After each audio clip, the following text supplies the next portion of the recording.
Hi friends, TKR social studies స్వాగతం అండి. Okay, BEd చదివేటువంటి వారికి మరి ముఖ్యంగా sociological perspectives of education Kakatiya university పరిధిలో సెకండ్ సెమిస్టర్లో ఉంది. అదేవిధంగా వివిధ యూనివర్సిటీల్లో ఇది సిలబస్లో ఉంది. ఓకే, ముఖ్యంగా ఈ యొక్క బ్యాచిలర్ ఆఫ్ ఎడ్యుకేషన్లో భాగంగా విద్యా సామాజిక దృక్పథాలు అనేటువంటిది కంపల్సరీగా చదవాల్సినటువంటి పేపర్ అండి. ఓకే, ఇది టీచర్ ఎలిజిబిలిటీ టెస్ట్ రాసేటువంటి వారికి, అదేవిధంగా డిఎస్సి టీఆర్టీ రాసేటువంటి విద్యార్థులకు కూడా ఉపయోగపడుతుంది. అదేవిధంగా సెట్ నెట్ మరి రాసేటువంటి వారికి కూడా కొంత ఉపయోగపడవచ్చు.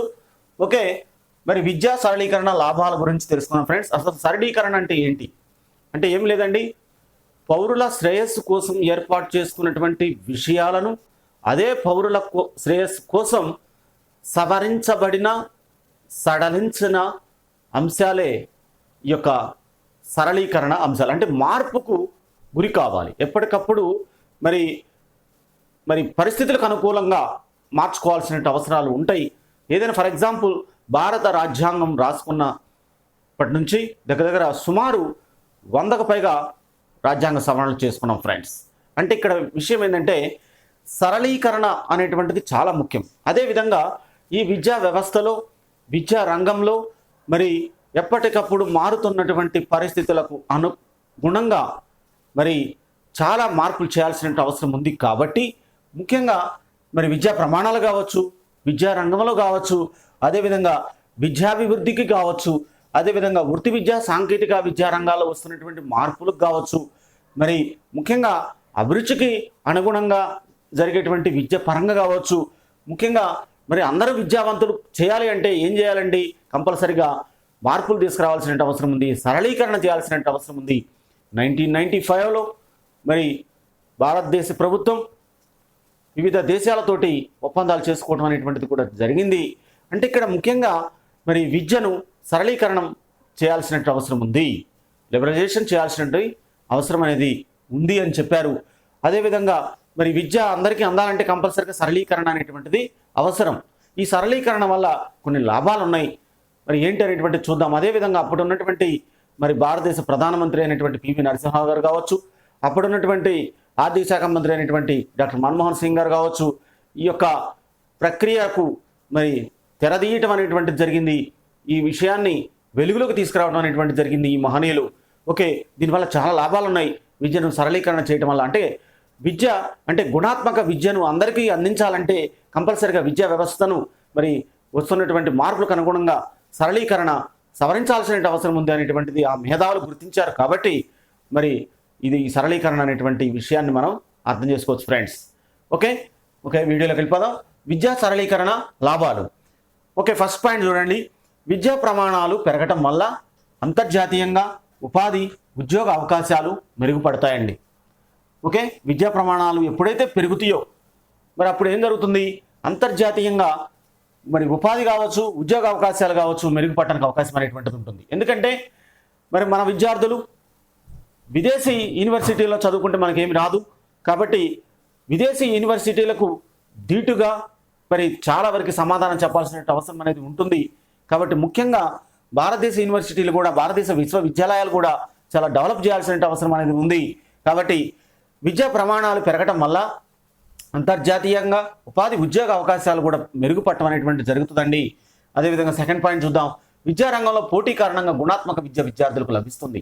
అంటే విద్యారంగంలో ఎప్పుడైతే కాంపిటీషన్ ఉందో, అంటే ఒక ప్రైవేట్ విద్యా సంస్థ కావచ్చు, గవర్నమెంట్ మరి విద్యా సంస్థ కావచ్చు, ఈ రెండింటి మధ్య పోటీ అనేటువంటిది ఉంది. కాబట్టి కంపల్సరీగా విద్యార్థులకు ఎటువంటి ఎడ్యుకేషన్ ఇవ్వడం అనేటువంటిది జరుగుతుందండి. గుణాత్మక విద్యను అందించడం అనేటువంటిది జరుగుతుంది. దీనివల్ల ఇది లాభం అని చెప్పొచ్చు. ఒక థర్డ్ పాయింట్, భారతదేశంలో సమాచార సాంకేతిక విప్లవం సరళీకరణ విధానం వల్ల సాధ్యపడింది. భారతదేశంలో సైన్స్ అండ్ టెక్నాలజీ పరంగా ఒక రెవల్యూషన్ వచ్చింది అంటే ఈ సరళీకరణ చేయటం వల్లనే వచ్చింది అనేటువంటిది మనం చెప్పొచ్చండి. ఒక ఫోర్త్ పాయింట్ విషయానికి వచ్చేసరికి విద్యాభివృద్ధికి ప్రభుత్వంతో పాటు వివిధ స్వచ్ఛంద సంస్థలు, అంతర్జాతీయ సంస్థలు నిధులు మంజూరు చేస్తాయి. ఎప్పుడైతే మరి ప్రైవేట్గా ఎప్పుడైతే మనం విద్యా సంస్థలు తెరవాలనుకుంటున్నామో వాటికి కొన్ని స్వచ్ఛంద సంస్థలు మరి విరాళాలు ఇస్తాయి. అదేవిధంగా ప్రభుత్వం విరాళాలు ఇస్తుంది. అదేవిధంగా అంతర్జాతీయ సంస్థలు కూడా ఫండ్స్ ఇవ్వడం అనేటువంటిది జరుగుతుందండి ఈ సరళీకరణ వల్ల. ఓకే, నెక్స్ట్ ఫిఫ్త్ పాయింట్, మరి వృత్తి విద్య సాంకేతిక విద్యా రంగాలు నిధుల మంజూరు పట్ల సామాన్యులకు అందుబాటులోకి వస్తాయి.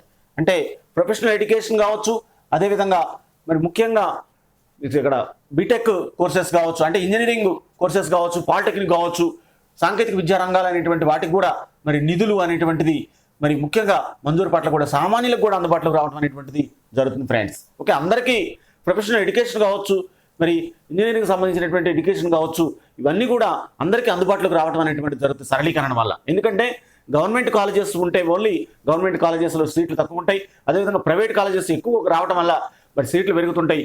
అక్కడ విద్యార్థులకు ఎక్కువ సీట్లు ఉండటం వల్ల ఎక్కువ మంది చదువుకోవడానికి అవకాశం, ఫెసిలిటీస్ మరి అవకాశం అనేటువంటిది ఉంటుందని మనం చెప్పవచ్చు దీన్ని బట్టి. ఓకే, 6th పాయింట్, అభిరుచికి అనుగుణంగా వివిధ విద్యా కోర్సుల్లో విద్యార్థుల ఎంపికకు అవకాశం ఏర్పడుతుంది.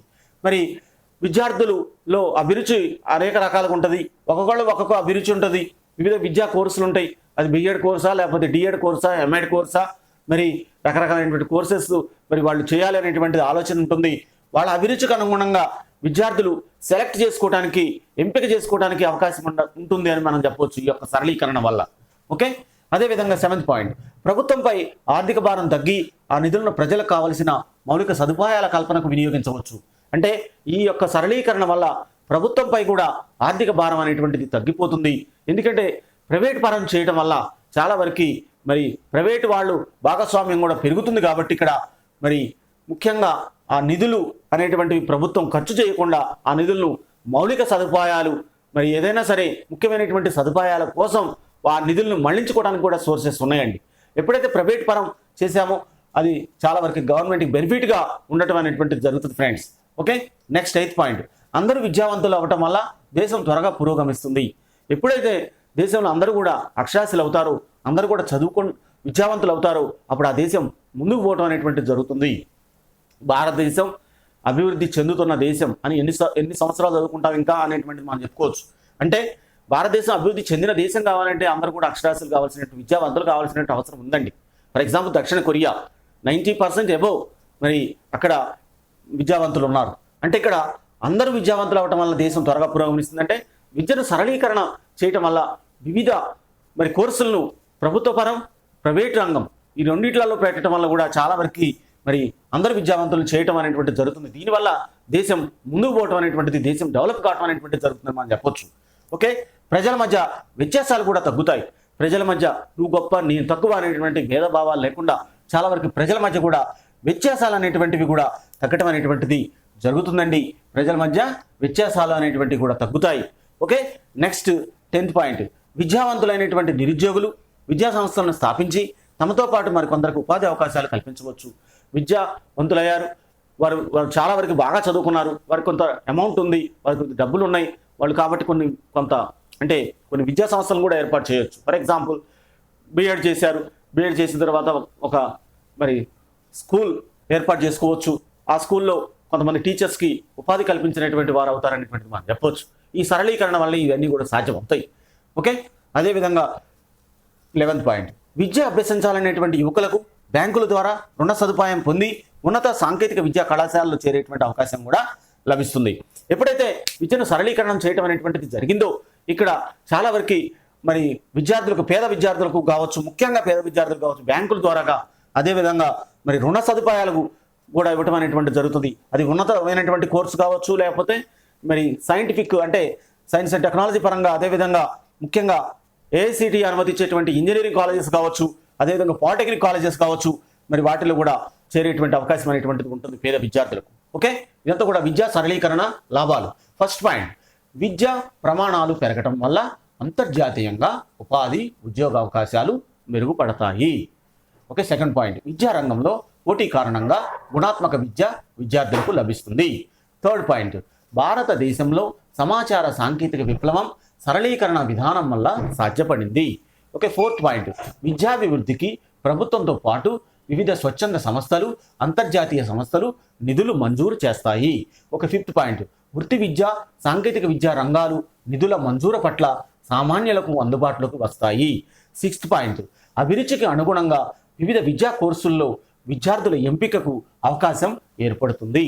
ఒక సెవెంత్ పాయింట్, ప్రభుత్వంపై ఆర్థిక భారం తగ్గి ఆ నిధులను ప్రజలకు కావలసిన మౌలిక సదుపాయాల కల్పనకు వినియోగించవచ్చు.